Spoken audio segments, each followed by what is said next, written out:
मेरा नाम मुनीबुर रहमान है। मैं NA 122 से इमरान खान साहब का प्रपोज़र हूँ, ठीक है। और NA 122 हमने जो हमारे पास लिस्ट है, अभी भी जो हमारे पास लिस्ट आई हुई है उसमें NA 122 से ही हूँ।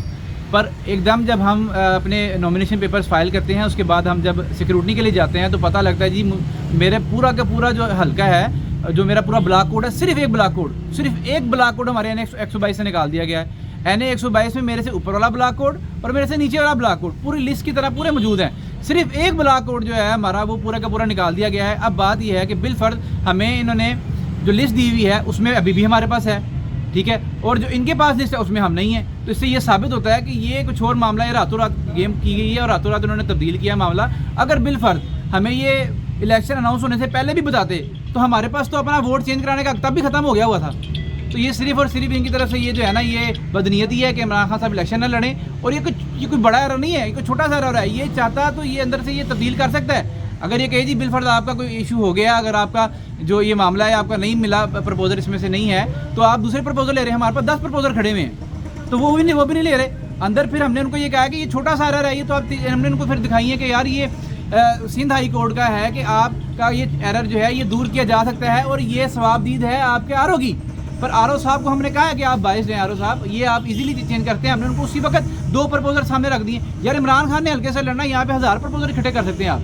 ऐसा कोई नहीं कि एक प्रपोजल नहीं मिला, पर मसला सिर्फ यही है कि रातों रात ये इन्होंने तब्दील किए हैं मामले, और ये तब्दील करने के बाद जो है ना ये चाहते हैं कि इमरान खान जो इलेक्शन लड़ रहे हैं। ऐसा नहीं होगा इंशाल्लाह। हमें जो है ना पूरी उम्मीद है कि यहाँ से हमें इंशाल्लाह इंसाफ मिलेगा।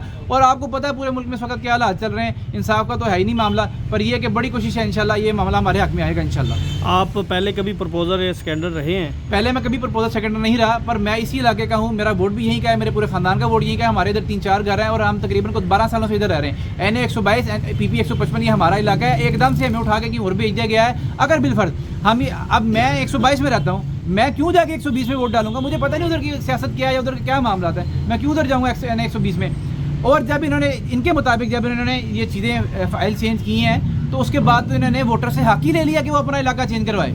अब मेरा जो एड्रेस है वो NA 122 में ही है, पर वोट मेरा 120 में डाल दिया। मेरा पूरा का पूरा जो है वो ब्लॉक कोड ही 120 में डाल दिया। तो ये बिल्कुल जो है गलत है और ये इसके खिलाफ इनके एक्शन होना चाहिए। और ये जो है ये मामला जो है ये इंशाल्लाह जाएगा भी आगे भी, पर हमें उम्मीद है यहीं से इंशाल्लाह इंसाफ मिल जाएगा। अगर तो ये बंदा बाइश ना हो। कोई थ्रेट वगैरह तो नहीं है आपको या किसी ने कोई कहा हो? देखिए थ्रेट तो हमें कोई भी नहीं है, पर मसला ये है कि हमें इस जो निज़ाम इस वक्त चल रहा है वो तो हमें साफ नज़र आ रहा है कि क्या निज़ाम है। पर उम्मीद बड़ी अच्छी है, बड़ा अच्छा हमारे वकीलों ने बहस की है, उनको बताया कि अगर ये एरर है भी बिलफर्ज, जो एरर नहीं है, जो एरर एक जो बदनीयती पे एरर बना दिया है आप लोगों ने, अगर ये बिलफर्ज एरर है भी तो कौन सी बड़ी बात है। आपके सामने सेकेंडरी प्रपोजल बेशुमार खड़े हैं, आप जिसको मर्जी ले लें। हमने उधर वोटर सर्टिफिकेट टेस्ट करवा के उनको दिए हैं कि भाई ये भी जो है प्रपोजल बना है, ये प्रपोजल सामने खड़े हैं, उनकी हाजिरी लगवा दी है, सब कुछ कर लिया है। अब सिर्फ इतनी सी बात पे, एक छोटी सी बात पे, वो भी गलती इलेक्शन कमीशन की, रातों रात फैसले की। अगर आप चाहें कि एक पार्टी का चेयरमैन या पार्टी का वजीर आजम इलेक्शन न लड़े तो ये साफ बदनीयत ही है, इसके अलावा कुछ भी नहीं। आप वोटर सर्टिफिकेट आपने लिया था? वोटर सर्टिफिकेट लिया है हमने। इलेक्शन कमीशन ने नहीं कहा कि आप उस हल्के के राशि नहीं, इलेक्शन कमीशन ने हमें बताया कि ब्लॉक कोड ये है आपका। ब्लॉक कोड नहीं, ये नहीं बताते भाई NA 122 के या PP किसके हैं, ये हमने खुद ही देखना होता है। पर हमारे पास जो लिस्टें थी उसमें हमने देखा कि NA 122 अभी भी हमारे पास लिस्ट है। 15 दिसंबर से पहले की जो लिस्ट है, 30 नवंबर से पहले की, उसमें हम हैं। 30 नवंबर को कोई इन्होंने एतराज़ात किए हैं, डिलिमिटेशंस की हैं, उसको इन्होंने वजह बना के हमारा पूरे का पूरा ब्लॉक कोड ही निकाल दिया। अभी आज किया, कल किया, परसों किया, कब किया ये कोई पता नहीं। हमारे पास ऐसी कोई इल्म नहीं था, हमारे पास कोई पता नहीं था इन्होंने कब किया।